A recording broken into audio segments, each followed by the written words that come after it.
La perspectiva más común al estudiar los juegos premodernos es la moral, pero hoy quiero hablar de cuatro maneras distintas de acercarse a lo lúdico en la premodernidad, siguiendo sus dimensiones epistémica, dividida entre ludus e iocus, biopolítica y cosmológica. Comencemos con iocus. Jocoso, jugar y juglar provienen del mismo término, iocus, del que se derivan los significados de juego, poesía y alegría.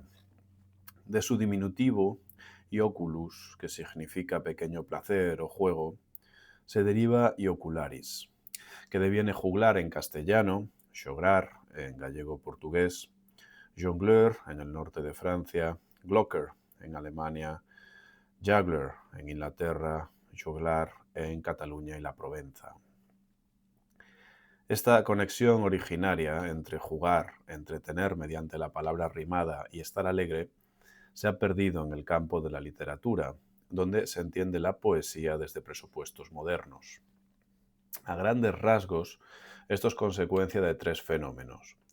La imbricación entre palabra poética y corte, que se inicia en los siglos XIII y XIV, la aparición y posterior centralidad de la figura del letrado, más tarde llamado intelectual, desde el XV hasta el XIX, y por último el nacimiento de la institución de la literatura como parte de las Belles Lettres a finales del siglo XVIII y su posterior autonomización como campo de saber en el XIX, vinculado a la imagen de un repositorio espiritual e identitario nacional. En efecto, es en esta última mutación fundamental de la relación entre palabra y poder, la literatura no puede entenderse sin apellido nacional. De hecho, aún hoy hablamos de literatura argentina, española, chilena, francesa, italiana, catalana, etc., dividiendo el campo de lo literario entre naciones que no tienen por qué ser estados. Se le supone a la literatura desde principios del siglo XIX la capacidad de encerrar las claves espirituales de una colectividad, las historias que definen su identidad. Se le supone a la literatura, y por extensión al cine y al teatro, ser el repositorio de la identidad colectiva, la respuesta al cómo son los alemanes, franceses, mexicanos, etc. Nada similar hay en la premodernidad. Al contrario, la conexión latina y después vernacular entre poesía, juego y alegría, derivada de iocus, implica la necesidad de prestar atención a los significados del juego para entender no solo qué sea el juego, sino también qué era la palabra artística, lo que hoy aún llamamos literatura medieval. Ludus. Pero si antes del siglo XIX no hay literatura, ¿qué es eso que se nos dice constituye nuestra identidad como bolivianos, peruanos, portugueses o boricuas? Si la literatura tal y como nos es conocida hoy no existe antes de la modernidad, existe otro término a partir del cual ubicar las producciones integradas normalmente en la historia de la literatura.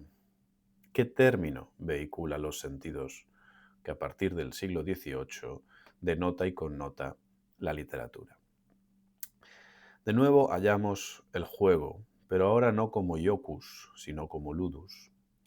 En efecto, especialmente durante la época medieval, ludus denota representación, imitación, ejercicio, ficción y simulacro. Actos todos ellos vinculados de diversas maneras a una de las virtudes centrales teorizadas en la ética a Nicómaco, la eutrapelia. Así, la premodernidad nada en el juego. Lo que no es iocus es ludus. Recientemente, Mary Carruthers, ante la necesidad de una categoría que pudiera comprender el funcionamiento del sistema artístico anterior a la literatura, sin priorizar la belleza entendida a la moderna, creó la idea de espacio lúdico medieval. Lo define como fondo legitimador y generativo de las artes medievales. Recuerda la necesidad de realizar tal operación, pues el encantamiento que se aprecia del 18 en adelante se desprecia del 18 hacia atrás, pues es incantio. Y por otro lado, la moralidad como único prisma para acercarse a lo premoderno no basta, aunque útil para oponer lo premoderno a lo secular, asume que solo el sujeto burgués sería capaz de hablar por fuera del orden moral, sin constituir esto una excepción. Mientras, si el sujeto premoderno siempre vincula su discurso de un modo u otro a la norma. Carruthers se aleja de estas coordenadas. Ella defiende que para comprender la producción artística premoderna es necesario abandonar las hermenéuticas románticas, decimonónicas, y sustituirlas por un conocimiento de las dimensiones sociales y antropológicas del juego premoderno. Y también denuncia cómo la secularización supone el deseo de moralizar todo lo producido antes del humanismo, determinando así las lecturas de las obras. ¿Y si la Edad Media hubiera tenido una idea de belleza diferente a la romántica y a la boeciana? Se pregunta. ¿Qué pasaría si una obra como la de Juan Ruiz, considerada normalmente ambigua, ambivalente, irónica y paródica, tuviera más que ver con el juego y sus funciones sociales que con las nociones modernas de literatura, belleza o moral? La tradición que comienza con De Bruyne y continúa con Umberto Eco explica la concepción de la belleza neoplatónica y matemática de Boecio que se ha establecido como referencia de la estética medieval. Pero además de esa belleza neoplatónica, abstracta, teórica, existe una concepción de la belleza que no se refiere necesariamente a las esferas moral y religiosa, dice Carruthers, sino a la experiencia corporal y a los sentidos. Esa es la base del espacio lúdico medieval, la experiencia corporal, sensorial. Así, esa noción, que hace justicia al ludus del periodo, no solo contradice los enfoques que leen en los textos medievales ironía, parodia, ambivalencia, ambigüedad o enseñanza por contrario, postulando un bien moral superior, un estándar moral que organiza el juicio.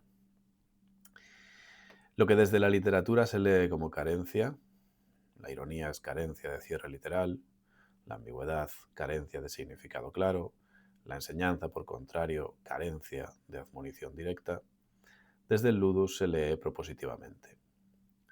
El ludus, como generador de las artes, establece una base positiva para la comprensión de la creación artística anterior a la emergencia del sujeto burgués y su literatura. Porque, por supuesto, aunque no haya literatura en sentido institucional en el humanismo, los discursos del yo y del yo soy propios de la literatura se pueden rastrear desde entonces. 3. Biopolítica.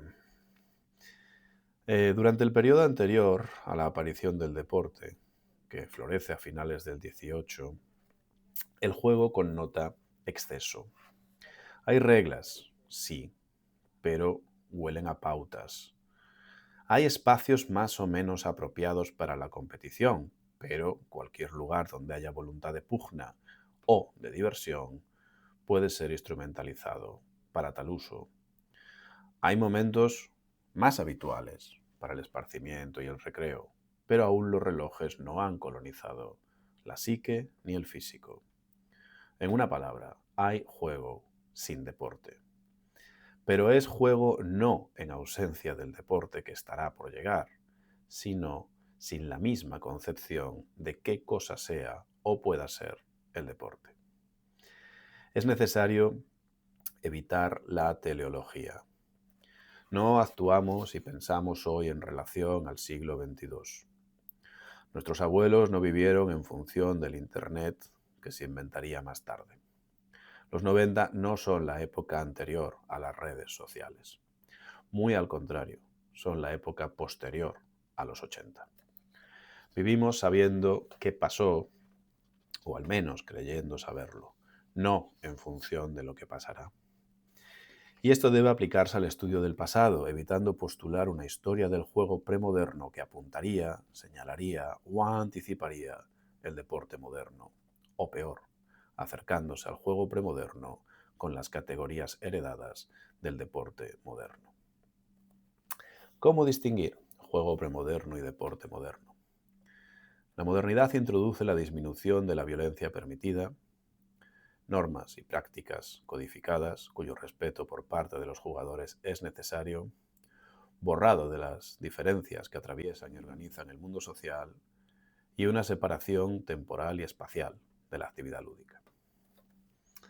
La modernidad establece horarios, secuencias, divisiones, regulaciones temporales y calendarios. En términos espaciales, proliferan los estadios, gimnasios y centros deportivos, todo un universo de instalaciones dedicadas a la práctica de actividades lúdicas reguladas. Así, la modernidad introduce el deporte como práctica especializada, estandarizada, regulada y comercializada. Su emergencia coincide con el inicio del conflicto entre naciones, no reinos, no condados, no grupos religiosos, por la hegemonía mundial. Por ello, una nación poderosa, política y económicamente, es poderosa deportivamente, ocupando los primeros lugares en el medallero olímpico. Ni la literatura ni el deporte se entienden sin apellido nacional. Literatura española, brasileña, estadounidense. Team USA, la Vinotinto, la Roja, Le Bleu. Así contamos copas del mundo de fútbol y medallas olímpicas por estados-nación y elaboramos rankings por estado-nación de ganadores del Nobel de Literatura. Y no se trata de que ambos fenómenos, literatura y deporte, estén atravesados u organizados por la nación. Se trata en realidad de que son epifenómenos de la misma, ya que antes de la nación no existen deporte ni literatura, sino juego, iocus y ludus. Por ello, el análisis no debería tomar una noción hoy existente para leer la premodernidad teleológicamente. Por último, la cuestión cosmológica. Alfonso X, es decir, los miembros de su scriptorium, probablemente no necesitan leer las traducciones del árabe para entender la tabla esmeralda. Es en estos momentos, de mediados del siglo XII a mediados del XIV, cuando más éxito tienen las ideas de Hermes Trismegisto, divulgadas en numerosas traducciones, comentadas, interpretadas y puestas en práctica. Florece la alquimia con la llegada al latín de las ideas que habían circulado por el mundo arabófono. Y por eso no es extraño que aparezca ahí Alfonso, que nunca anda lejos de preocupaciones de orden físico, del deseo de entender la naturaleza siguiendo las preocupaciones de los libri naturalis de Aristóteles. Como testimonio está su interés por las piedras, la astronomía y la astrología, y la presencia de Aristóteles como símbolo del saber en toda su obra, junto con Salomón. En cuanto al libro de los juegos, su obra dedicada al juego, a nivel cabalístico, podemos dividirla siguiendo el método que el cristianismo hereda del judaísmo, y siempre teniendo en cuenta que Alfonso de Castilla es contemporáneo del autor o compilador del Zohar. La cábala ya había aparecido en el siglo XII y permea el XIII y el XIV, popularizada por la obra de Moisés de León. Según la cábala, los 4 sentidos de la Biblia hebrea son el literal, el alusivo, el alegórico y el místico. De ahí el cristianismo dirá que los 4 sentidos de la Biblia cristiana son el literal, el alegórico, el tropológico y el anagógico. Así, mientras que obras árabes y latinas sobre juegos, en particular sobre el ajedrez, explotan únicamente los niveles moral y alegórico, el libro de los juegos presenta varios niveles cabalísticos para entender la cosmología lúdica, como explicó en su tesis doctoral Sonia Musser-Goladay. Esta es una dimensión poco explorada desde aquel trabajo y constituye una entrada a las conexiones entre cábala, cosmología y juegos que puede generar aproximaciones ricas al juego premoderno. Muchas gracias.